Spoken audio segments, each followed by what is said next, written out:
Assalamualaikum warahmatullahi wabarakatuh.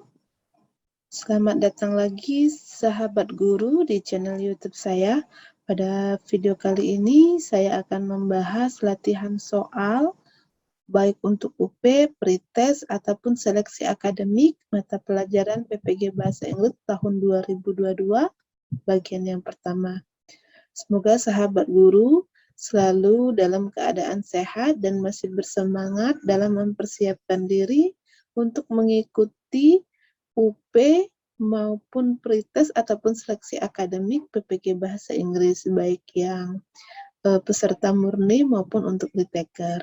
Semoga saya berharap video saya kali ini dapat membantu kita, sahabat guru semua, untuk lebih memahami materi dan soal yang sesuai dengan kisi-kisi yang ada. Sendiri atau evaluasi itu ada jenis evaluasi yang berdasarkan tujuan.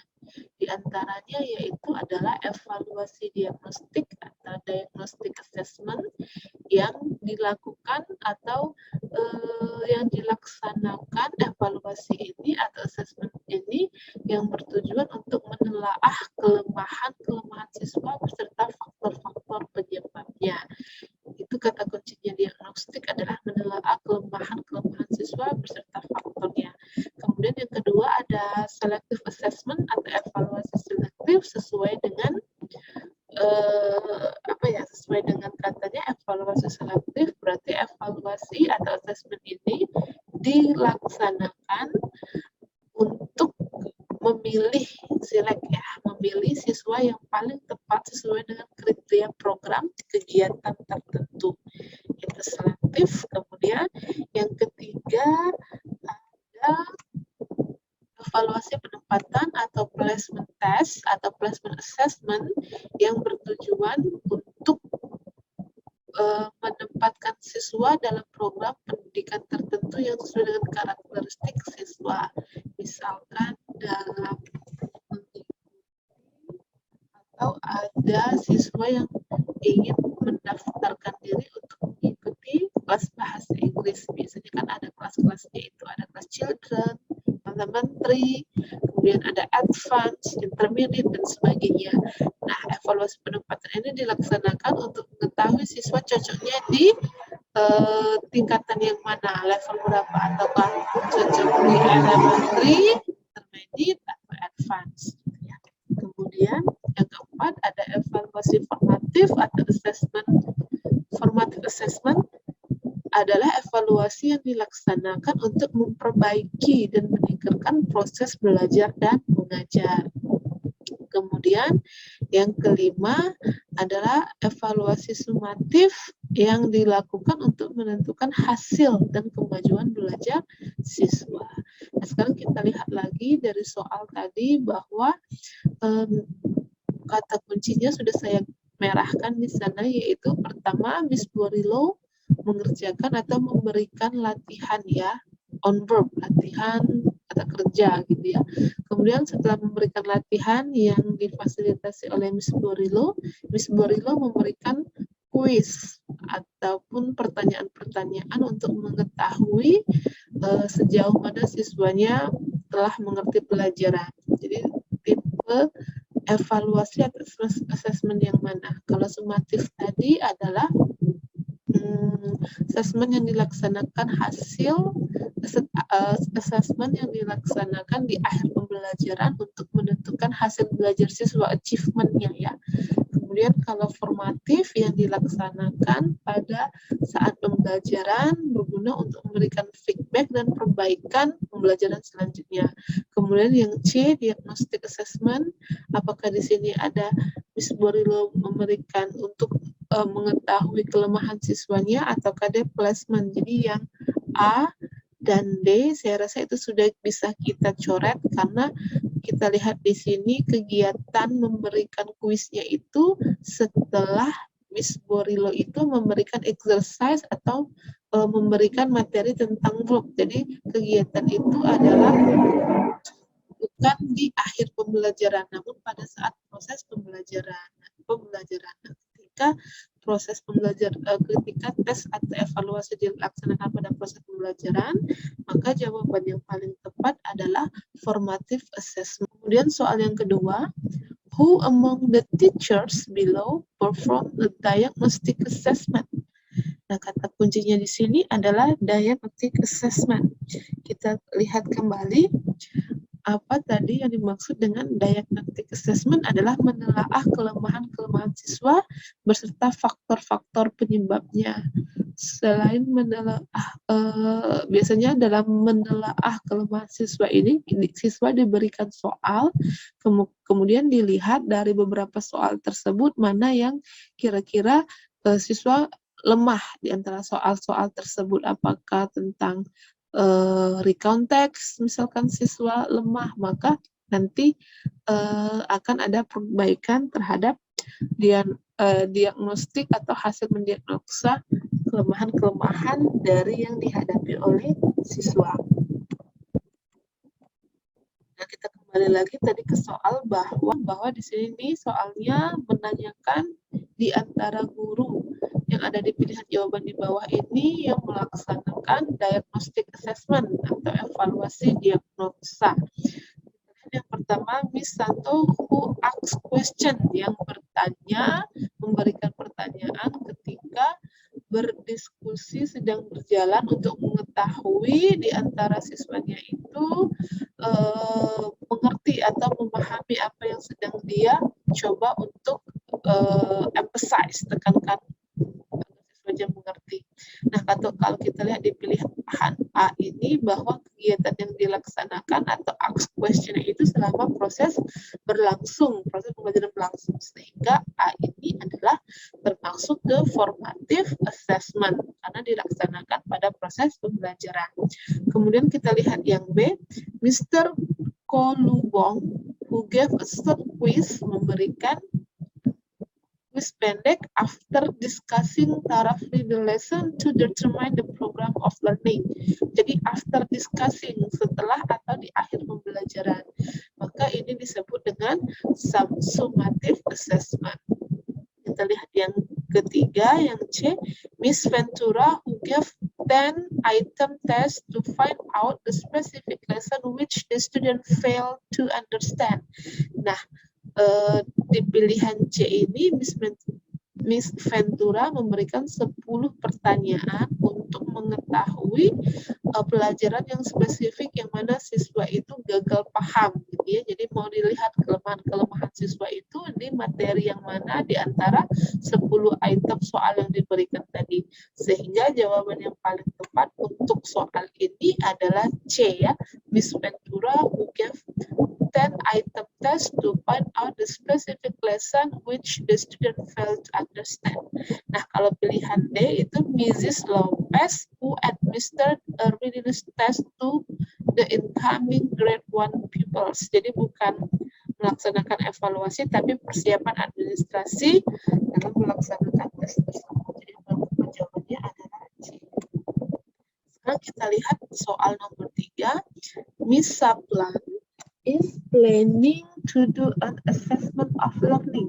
Which of these should she include in her plan, considering her purpose for assessment?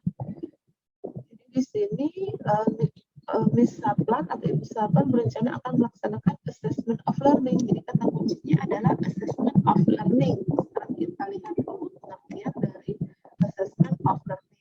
Nah, assessment of learning ini merupakan salah satu pendekatan penilaian. Jadi pendekatan penilaian itu ada 3. Yang pertama assessment of learning, assessment for learning, dan assessment as learning. Nah, kita akan bahas satu. Assessment of learning itu adalah penilaian akhir pembelajaran. Penilaian yang dilaksanakan setelah proses pembelajaran selesai. Dimaksudkan untuk memberikan pengakuan terhadap pencapaian hasil belajar siswa setelah proses pembelajaran selesai. Achievement tadi, ya. Misalkan contoh dari assessment of learning ini adalah berbagai bentuk penilaian sumatif seperti ujian nasional, ujian sekolah, atau ujian madrasah. Jadi kata kuncinya adalah penilaian hasil relatif. Selanjutnya kita lihat assessment for learning adalah penilaian untuk pembelajaran. Nah,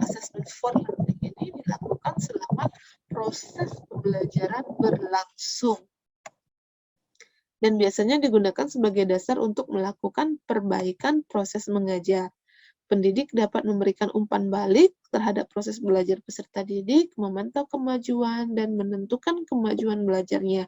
Seperti Miss Borilo tadi kan ingin memantau kemajuan.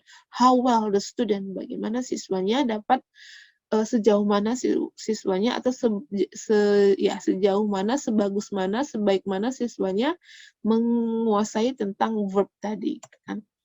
Nah, contoh dari assessment for learning ini adalah berbagai bentuk penilaian formatif. Ingat saja for learning formatif, misalnya tugas, presentasi, proyek, termasuk kuis. Intinya adalah penilaian assessment for learning ini adalah penilaian yang dilaksanakan pada atau selama proses pembelajaran berlangsung. Kemudian, yang terakhir adalah melibatkan peserta didik secara aktif dalam kegiatan penilaian tersebut. Peserta didik diberi pengalaman untuk belajar menjadi penilai bagi dirinya sendiri. Contohnya penilaian diri atau self-assessment dan penilaian antar refleksi ya, refleksi hasil belajar. Ya.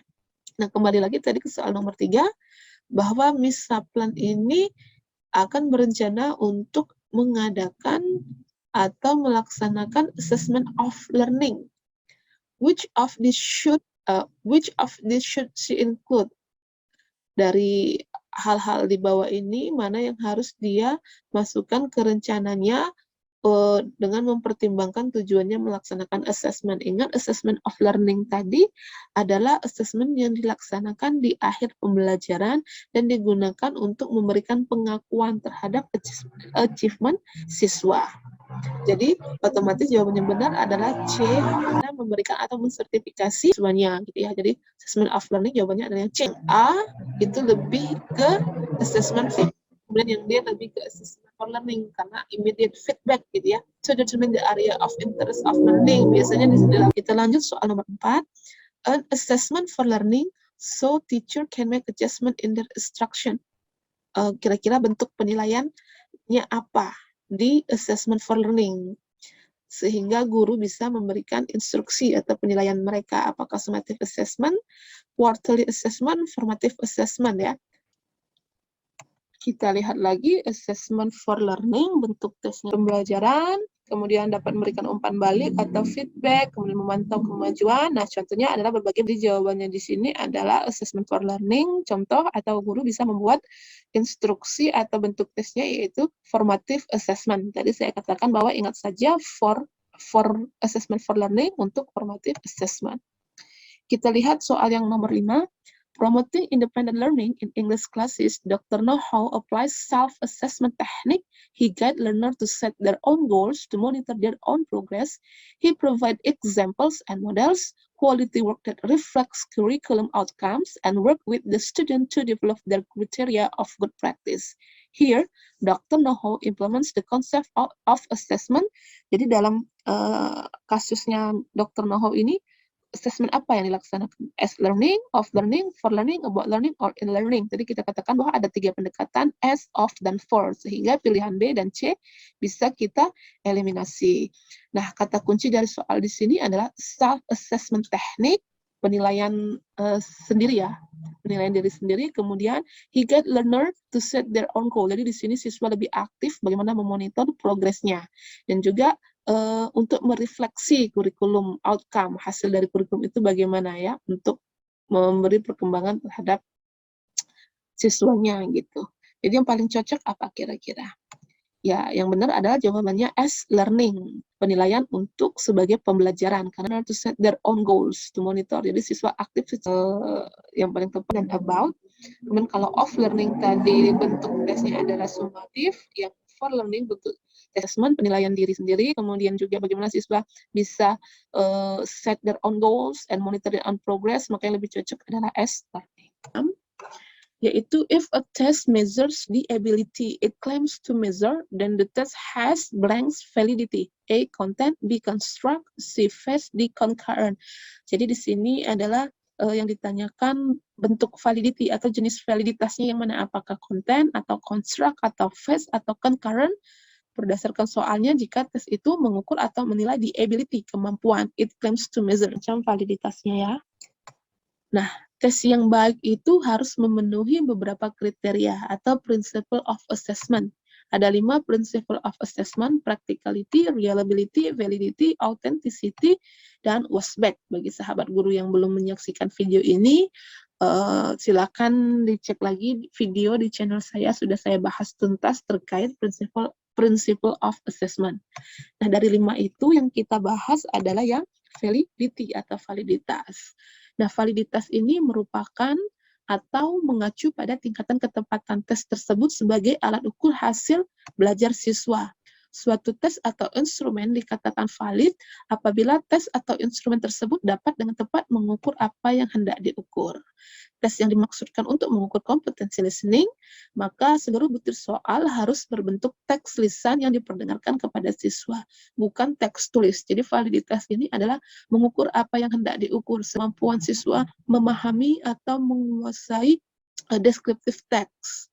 Maka yang kita ukur tesnya, soal-soalnya harus tentang descriptive text, seperti itu. Nah, dalam validitas sendiri ada beberapa macam validitas. Yang pertama diantaranya ada content related atau content validity, ada phase validity, construct validity, criterion validity yang dibagi menjadi 2, yaitu concurrent validity dan predictive validity. Di sini kita lihat adalah content related atau content validity, ya, kita bahas satu persatu nanti. Nah, pertama content validity, yaitu the correlation between the content of the test and the language skill structure with which it means to be measured has to be crystal clear. The test item should really represent the course objective. Jadi test itemnya harus benar-benar merepresentasikan tujuan pembelajaran. Jadi konten domain gitu ya, konten isinya, materi gitu.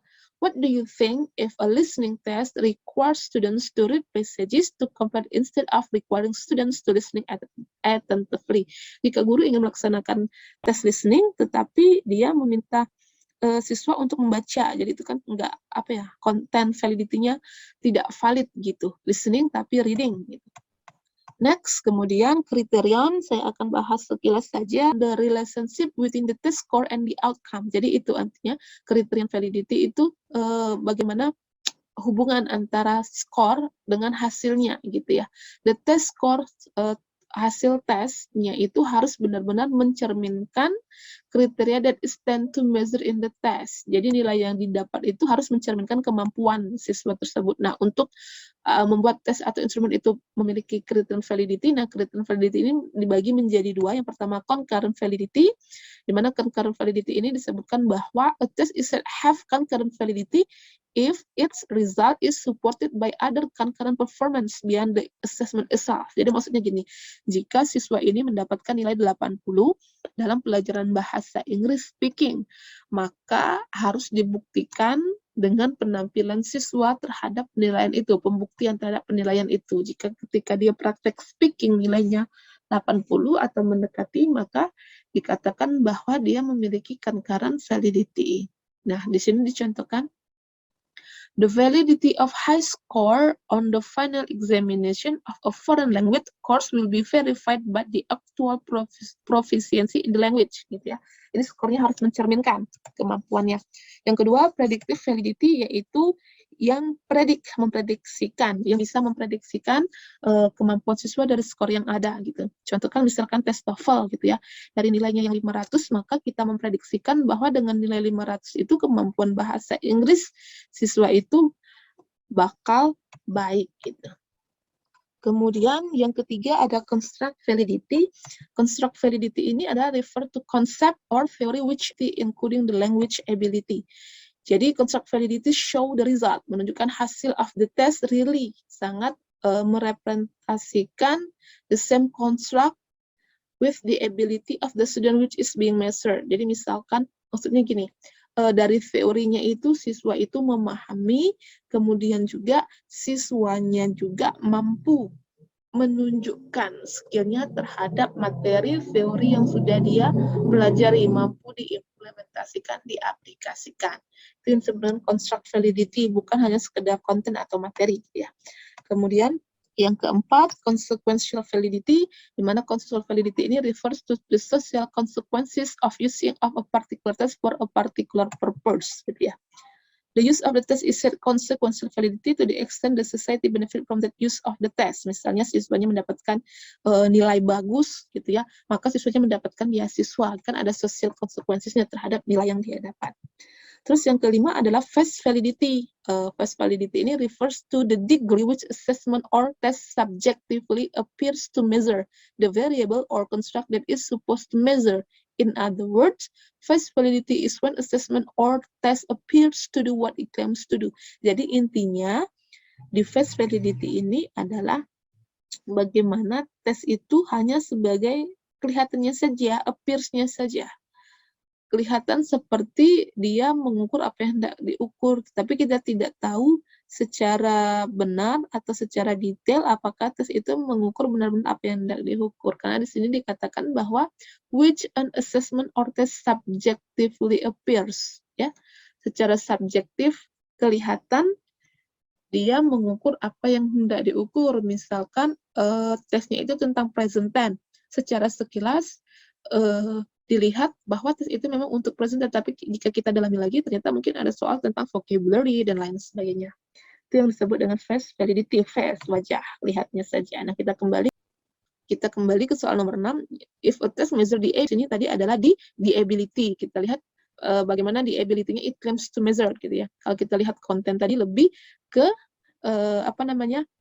materi ya, materi yang diajarkan. Kalau mau mengetes listening, ya listening yang dites, jangan reading gitu ya.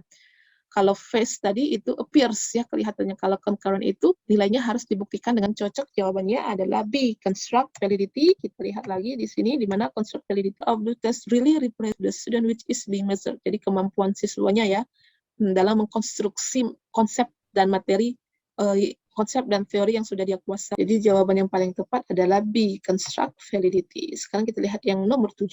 Blanks. Validity is subjective because it depends on how people perceive and see a certain test. Jadi kata kuncinya di sini adalah subjektif, kemudian juga ada depends on how people perceive and see gitu ya. Jadi kalau konten tadi lebih ke materi, constructive skill atau ability, prediktif, bagaimana tes itu memprediksi. Face validity berdasarkan wajahnya saja, gitu ya, berdasarkan kelihatan tampil. Does the test appear to test what it aims to test? Jawabannya benar adalah face. Soal nomor 8. If a test predicts how a candidate might perform in the future, then it has blah blah blah. Concurrent, construct, face, predictive. Dari soalnya sudah kita lihat. Kata kuncinya di sini adalah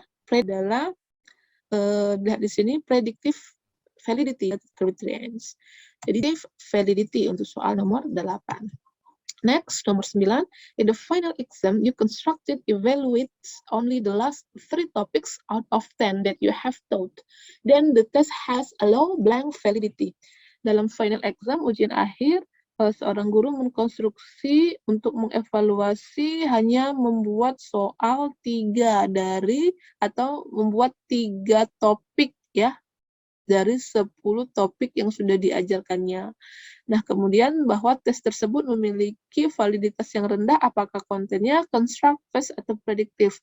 Jadi sudah sangat jelas ya di sini ya, bahwa materi atau topik yang diajarkan itu ada 10 macam, namun yang diberikan hanya 3 saja. Maka itu terkaitan dengan konten adalah A. Bahwa tesnya memiliki validitas konten yang rendah. Oke, sahabat guru, demikianlah video saya kali ini. Jangan lupa subscribe, like, share, dan komen agar saya terus bersemangat menghadirkan video-video selanjutnya. Terima kasih telah menonton. Jangan lupa subscribe lagi. Semoga bermanfaat. Wassalamualaikum warahmatullahi wabarakatuh.